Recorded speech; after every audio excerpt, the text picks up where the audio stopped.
Hello, y'all. So, I think I got this too dark. Okay, so, well, I should have brought my earbuds in here because I hear a lot of noise outside with the traffic. So, my seborrheic dermatitis is coming back because I haven't had a shower in 6 days. I haven't got to have a shower. So, I hate being dirty. I really do.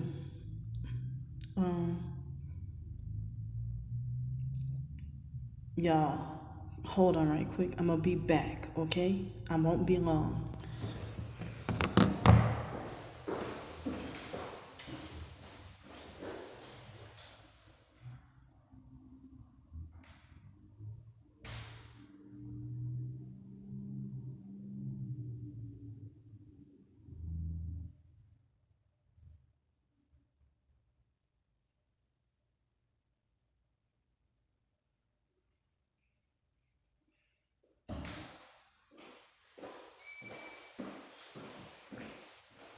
I didn't realize till I got here, up in here, that I forgot to bring my earbuds because they caused me forced diarrhea. They were trying last night but didn't succeed until just now. So this whole bathroom stinks. So this bathroom stinks, but it comes from me though. So I hope I do get my MP3 players in the mail. I hope they don't do that to me. So look at this. But this video I want to talk about, and I have like less than 30 minutes to talk about it because that's what all the storage space my phone will allow. So I'm gonna talk about my foster care respite experience. And so they had this lady, her name was Miss Fine. Beatrice Fine is her name, like Fine. And so it's like I got mad at her and was calling her Miss Burnt because she was a narcissistic abuser that's a perp, and I think the foster mom, put stuff in her head and made her, treat us a certain way. But I think this lady, Miss Fine, she I think she was worse than the foster mom. More evil. And so Miss Fine, Miss Burnt, she told me this story about how she was, if she wasn't 19, then I don't know how old she was, but she would cut grass, and she said she used to smoke cigarettes. And she said that she didn't realize she had cigarette lighter fluid on her. And then she lit up a cigarette, and then not like 75% of her body was burnt. It was burned. I know how traumatic and bad it is to be burned, but you got burned, even though your own mistake, you got burned, and you're still doing people evil. But I heard she was like 61 years old, and she definitely was a narcissistic abuser. And so, but I understand that. I know the trauma and the pain of, being burned. But, she, despite being burned, that didn't humble her or make her start treating people nicer. So I remember the foster boy, Ernest, he switched back. He was the autistic boy that switched back and forth between the foster mom and her sister Mickey and Miss Burnt. I think that's where we got him from. And so the foster boy, Ernest, was the one where the foster brother, Joe, had slapped his head into the fire hydrant, and he had like the volcano of blood coming out of the top of his head. So Ernest used to talk like, you pinch your nose, "Oh, your house is old, I want a new one," or something like that. He said, "Oh, your house is old, I want a new one." And that's what he told the foster mom when he first saw the outside of her house. He said, your house is old, I want a new one. So I think he was about 6 years old. And so that same lady, Miss Burnt, is like respite. Respite is like a temporary foster care. So for some reason, oh yeah, I think the foster mom,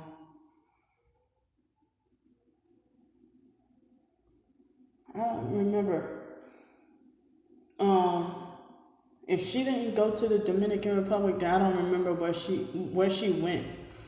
I thought she went to the Dominican Republic after I went to Costa Rica. But no, I think I was still in high school. She went to the Dominican Republic or somewhere, and with her college. You could go to the Dominican Republic, but you won't allow me to go to Costa Rica. The foster mom and Adrian Felder, So Miss Burnt lived in Algiers, and so the first time we went by Miss Burnt, I'm gonna just say Miss Fine, but I don't like the lady, and so I used to call her Miss Burnt my senior year in high school. So the first time Mickey, the foster mom's sister Mickey, took us in for respite foster care, temporary foster care, and I was in my junior year in high school, and then Dana wasn't even doing foster care, but Mickey she fronted like she couldn't handle us or she couldn't control us or whatever. Yeah, that's how they try to make like they can't control or can't handle us, but they're the ones doing so much evil and wickedness. Get away from here. There's a gnat up in here. They don't usually have flies and gnats in here. So Mickey acted like she couldn't handle us, and there was a situation that happened. I'm forbidden to talk about it. But then after that, we ended up by the foster mom's sister Dana's house that turned out to be meaner. I don't know about more evil, but she was meaner than Ann and Mickey. And I ended up hating Dana, that we didn't stay with Dana for that long. And I don't even remember what room we slept in. But then, after dealing with Dana, we ended up by that lady, Miss Fine. And Mickey said, Mickey acted like she couldn't handle us or we were too out of control or whatever. And so then Mickey said, well, y'all the one said y'all didn't want to come by me no more. No, bitch, you the one who lied and said you couldn't handle us, that we were too out of control or whatever. And so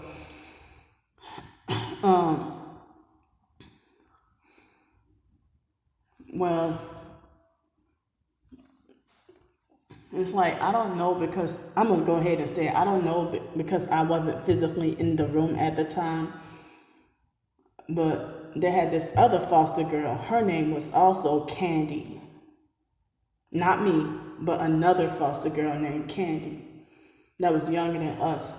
And I don't know if it was true or not, but Mickey had accused Brandy and that girl of being in each other's arms or whatever, And so Mickey freaked out or whatever. I don't know if it was true or false, So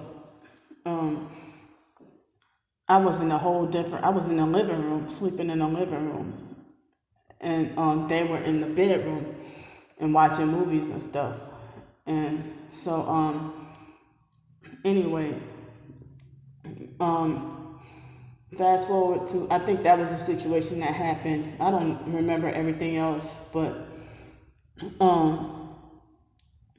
then after that, Mickey acted like she couldn't handle us or whatever. And then we ended up by that lady, Miss Fine. And she started off mean. But Miss Fine, she had, like, you see this mirror right here? Imagine, like, she didn't have cameras all over her house, but this lady was weird enough that she had mirrors all over her house. Mirrors all over her house. And she would walk around saying, that's right, I got mirrors all over my house. Miss Fine used to say that.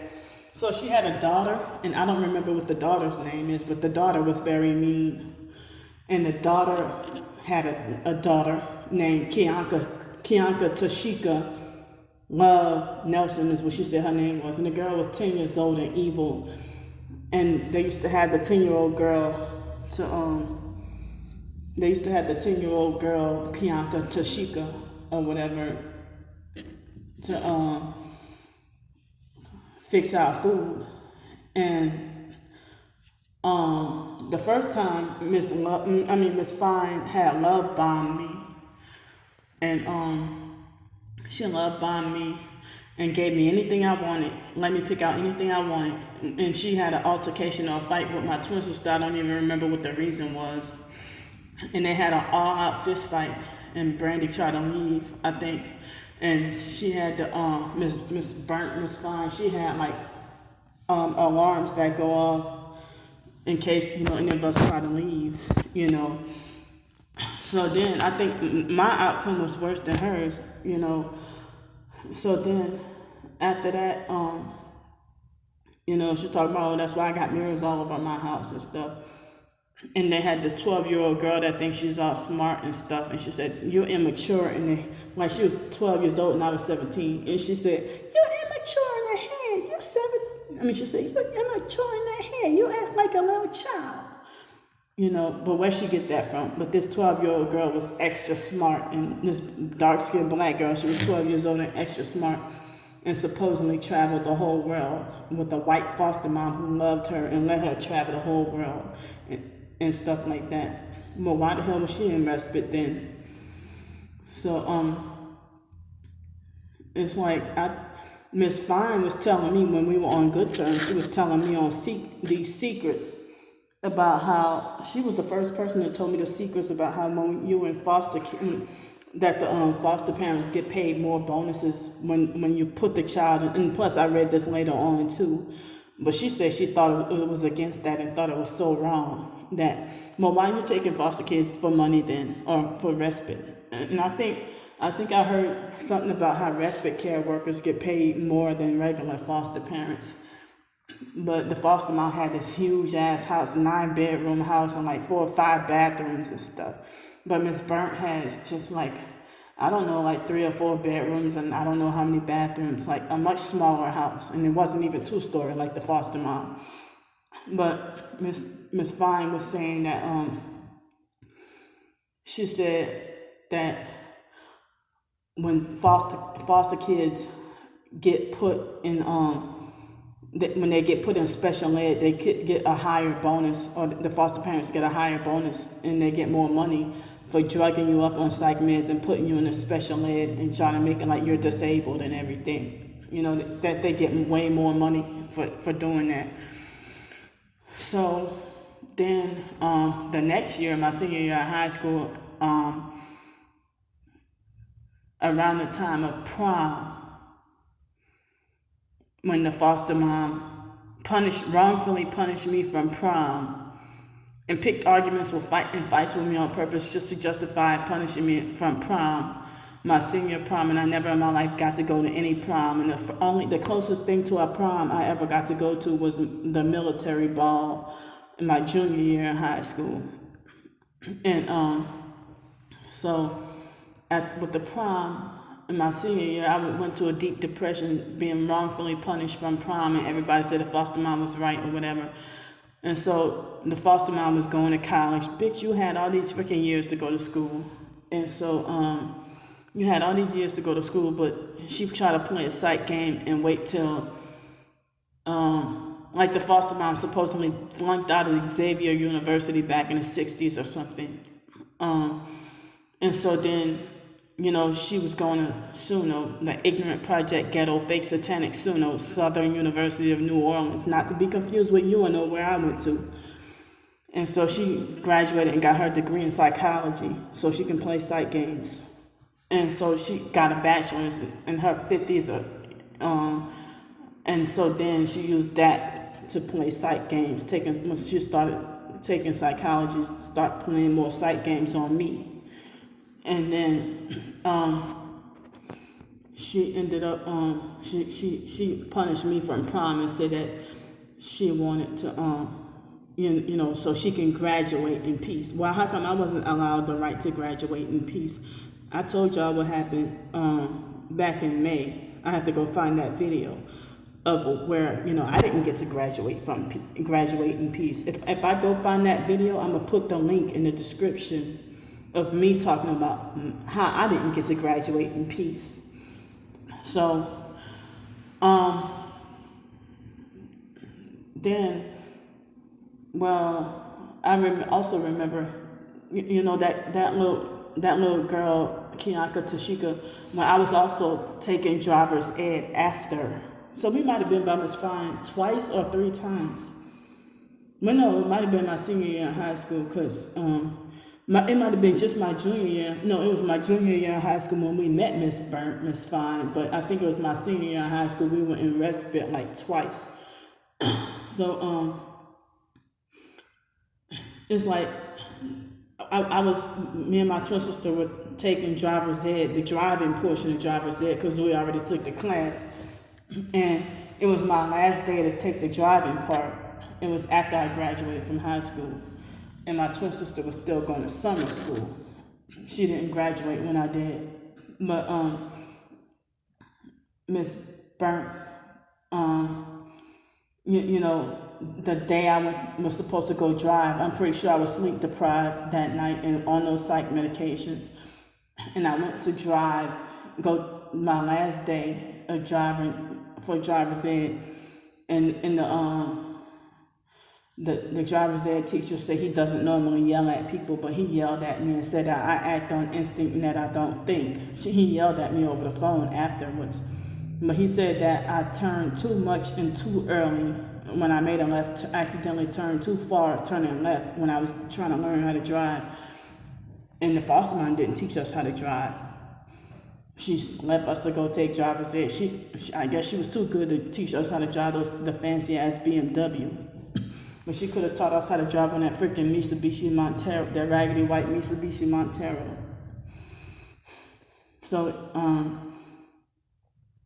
what Miss Fine, that 10-year-old granddaughter, Kianka Tashika Nelson, that girl put ammonia in my cereal that morning, and they both expected me to eat it. So I didn't eat it, and so I ended up having no breakfast that morning. And the morning before, me and Miss Fine had a heated argument.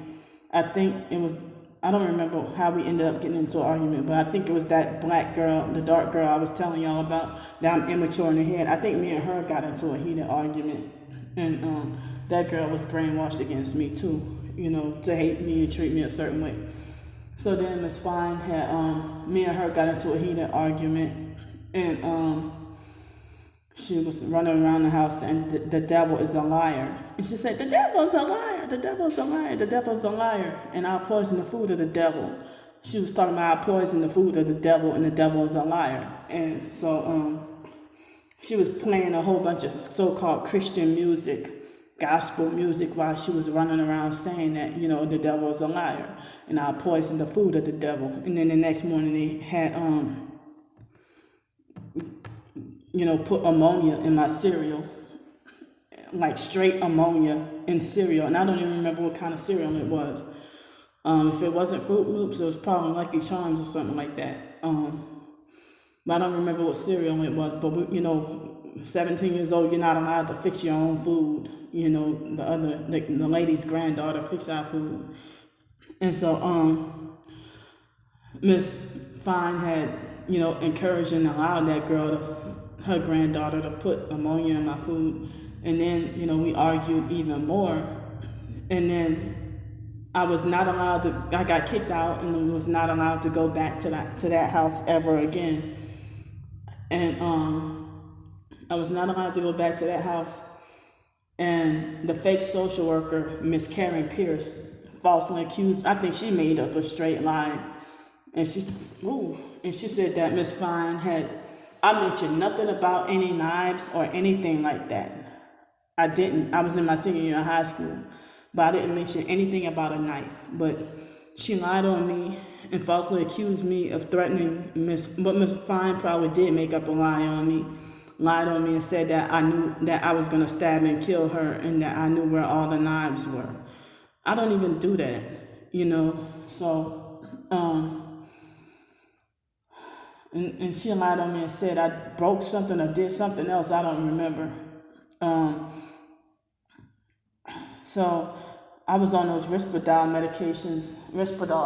medication, and it was around the time when that medicine used to make me pee on myself. And Miss Fine used to say that I peed on the floor, and she used to be like, "Somebody didn't pee literally on my floor." You know, said I peed on the floor, that somebody peed on the floor. I'm like, "What are you talking about?" You know, so it's like. Then we ended up going to Covenant House. And when we went to Covenant House, it was my first time in any shelter. I was 17, going on 18. And I was at Covenant House for a very short time. And I hated it there. And that would be another story, a Covenant House. But when I told the lady about Miss Fine and her illegal church music, because I was still believing in the fake idea Mara cult at that time. And that black lady at Covenant House, she said, it's on 611 North Rampart Street in New Orleans. And so she said, "Well, how would you like if somebody said your music was illegal?" I'm like, "You so lame." So the white social worker, Miss Pierce, she said, "Well, how would you like if somebody said you were burned? Well, what about how would you like if somebody took all your money after you turned 18, bitch?" So, you know, how would you like to be abused and oppressed? I mean, how would you like to switch roles with me? You let me be the wicked social worker and let you experience the torment, you know, and I was frightened, and I hated that snake. And even the social worker, Miss Pierce, would freak out with the snake, you know, and she wanted the snake like put away whenever she came over. She over exaggerated, freaked out or whatever. And I thought about, I used to think these thoughts about, you know, if I take the snake out and throw the snake on Miss Pierce because I hated her so much. She's another fake social worker demon who's a narcissistic abuser, you know. Miss Pierce she's like Satan's firstborn. Freaking, like, if you see this lady, I had thoughts about, you know, and I never carried it out, but I had thoughts about wanting to get the snake and go throw the snake on her. But I'm not that type of person to do that, you know. But I probably shouldn't have said that, but, you know, but I'm just saying I used to have those thoughts when I was younger, you know, because the foster mom had a red-tailed boa constrictor and the foster brother Joe, you know, they had a freaking snake in the house. And then they had another snake, and they had a water snake, some kind of water snake, that whatever happened to that water snake, I don't know what happened to that water snake. But I myself hate snakes. So, it's like that lady, you know, I think I'm done from the best of what I remember. I thought it was going to take me longer than 20 or 30 minutes to tell the story about Miss Fine. But, you know, Miss Pierce was a perp social worker. She was a perp social worker, a white lady from Alabama, not even from New Orleans. And she helped the foster mom take our money after we turned 18. So I'm done with this story, and if I got more stuff to talk about, I will. So I'll see y'all later. Bye.